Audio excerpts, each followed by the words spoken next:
আসসালামু আলাইকুম আমার প্রিয় বন্ধুরা, আশা করছি আপনারা সবাই ভালো আছেন।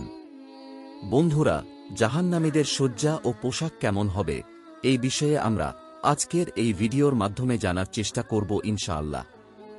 জাহান্নামীদের সজ্জা ও পোশাক হবে আগুনের এবং আলকাতরার, যা কেবল তাদের শাস্তি বৃদ্ধি করবে। যেমন আল্লাহ তাআলা বলেন, এই দুইজন অর্থাৎ মুমিন এবং অবিশ্বাসী দুই প্রতিপক্ষ, যারা তাদের পালনকর্তার ব্যাপারে বিতর্ক করে, কিন্তু যারা কাফের তাদের জন্য আগুনের পোশাক তৈরি করা হবে, তাদের মাথার উপর ঢেলে দেওয়া হবে উত্তপ্ত পানি। সূরা হজের ১৯ নং আয়াত। অন্য আয়াতে তিনি বলেন, তাদের পোশাক হবে আলকাতরার এবং আগুন তাদের চেহারাসমূহকে ঢেকে ফেলবে। সূরা ইব্রাহিমের ৫০ নং আয়াত। অন্য আয়াতে রয়েছে, জাহান্নামের আগুন হবে তাদের বিছানা এবং তাদের উপরেও থাকবে ভাঁজের উপর ভাঁজ করা আগুনের চাদর বা আচ্ছাদন। যারা জুলুম করে বা অবিচারক, এই হবে তাদের জন্য আমার প্রতিদান। সূরা আল আরাফের ৪১ নং আয়াত। হাদিসে এসেছে, রাসূলুল্লাহ সাল্লাল্লাহু আলাইহি ওয়াসাল্লাম বলেছেন, আমার উম্মতের মধ্যে জাহিলি যুগের ৪টি কুপ্রথা রয়ে গেছে, যা লোকেরা পরিত্যাগ করতে চাইবে না। ১. বংশের গৌরব। ২. অন্যকে বংশের খোঁটা দেওয়া। ৩. নক্ষত্রের মাধ্যমে বৃষ্টির জন্য প্রার্থনা করা। এবং ৪. মৃতের জন্য বিলাপ করে কান্নাকাটি করা।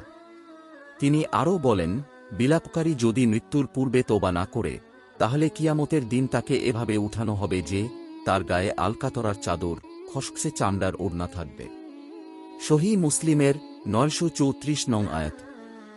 আল্লাহ তাআলা আমাদের সকলকে জাহান্নাম থেকে হেফাজত করুন।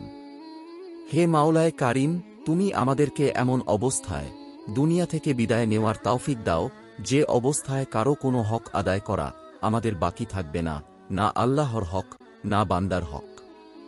হে মহান পরম করুণাময় আল্লাহ রাব্বুল আলামিন, আপনি আমাদের সকলকে নামাজ পড়ার তৌফিক দান করুন, আমাদের সকলকে সঠিক বুঝ দান করুন, আপনার দেখানো পথে চলার তৌফিক দান করুন। হে মহান আল্লাহ পাক, আপনি সকল মুসলিম উম্মাকে সকল গুণ অর্জন করার তৌফিক দান করুন। হে মহান আল্লাহ তাআলা, আমাদের সবার ত্রুটি বিচ্যুতি ক্ষমা করুন, সবাইকে দোয়া কবুলে প্রতিবন্ধক অভ্যাসগুলো ত্যাগ করে সঠিকভাবে দোয়া করার তৌফিক দান করুন, আমিন। তো আমার প্রিয় বন্ধুরা, এই ছিল আমাদের আজকের এই ভিডিও।